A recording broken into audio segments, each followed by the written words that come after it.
চলো বন্ধুরা, আজকে তোমাদের সাথে শেয়ার করি কল্যাণী ITI এর দুর্গাপুজো প্যান্ডেল। তো দেখতেই পাচ্ছ, সেদিন ছিল দ্বিতীয়া, আমার বর চলে গেছিল কল্যাণী ITI এর ঠাকুরের প্যান্ডেলে। তো বৃষ্টি হচ্ছিল, সেখানে বৃষ্টির দিনেও এত ভিড় হয়েছিল প্যান্ডেলে, তোমরা দেখতেই পাচ্ছ। মানে বৃষ্টিতেও লোক ঠাকুর দেখা ছাড়ে না। তো এখানে কল্যাণী ITI এর পুজোর প্যান্ডেল দেখতে সবাই চলে এসেছিল মোটামুটি। তো সেখানে সেই দিন আমার বড় গেছিল। তো দেখতেই পাচ্ছ তোমরা, এত ভিড় হয়েছিল। এখানে সুন্দর একটা ফাউন্টেন ছিল, এখান দিয়ে একটা বেশ ফাউন্টেন দিয়ে এন্ট্রি ছিল। তো এন্ট্রি দিয়ে ঢুকেই একটা সুন্দর প্যান্ডেল করেছিল, একটা মন্দির করেছিল।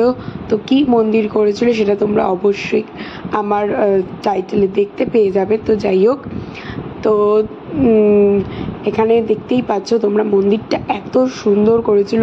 আর সব থেকে ভালো লাগে যে আমাদের ভারতের মধ্যে মানে একটা বাইরের দেশের মন্দির, সেটা আমাদের ভারতবাসীদের মানে কারিগরদের এত সুন্দর নিখুঁত কাজ যে সেটা তারা পরিপূর্ণভাবে আমাদের কাছে ফুটিয়ে তোলার চেষ্টা করেছে, এবং সেটাতে তারা তুলতেও পেরেছিল ফুটিয়ে। এত সুন্দর করেছে মন্দিরটা যে তাদের মানে একটা বাঁশ দিয়ে তারা মন্দিরটা করেছে।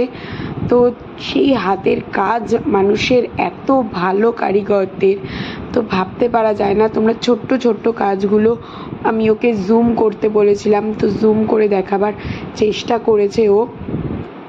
আর তোমরা তো জানোই যে ওখানে 75 কেজি গয়না, সোনার গয়না মাকে পরানো হয়েছিল। তো সেইটা ঠাকুরের দেখতেই পাচ্ছ কি সুন্দর প্যান্ডেলটা, মানে ভাবা যায় না যে আমি যেতে পারিনি এখানে, কারণ ও ওখানে ডিউটি থেকে গেছিল। তো আমি অনেক বড় মিস করে দিয়েছি, সেখানে আমি যেতে পারিনি, ও গেছিল একা। তো ভীষণ দেখতেই পাচ্ছ তোমরা, ও জুম করে একটুখানি দেখিয়েছে তোমাদের যে ওর ঠাকুরের 75 কেজির গয়না, সোনার গয়না, মাকে সোনার অলংকার পরানো হয়েছিল। তো অপূর্ব দৃশ্য, অপূর্ব সুন্দর প্যান্ডেল। তো আস্তে আস্তে ও বাইরের দিকে চলে এসেছিল, আর ও বাইরে থেকে প্যান্ডেলটা তোমাদেরকে গোটাটা দেখানোর চেষ্টা করেছে। তো জানি না তোমাদেরকে কতটা দেখাতে পেরেছে। তো তোমরা যদি ওই আশেপাশে নাও থাকো, আমি তাও বলবো সবাই কল্যাণীর ITI এর প্যান্ডেলটা অবশ্যই দেখে এসো, অবশ্যই তোমাদের ভালো লাগবে আশা করছি। তো ভালো থেকো, সুস্থ থেকো, দেখা হচ্ছে।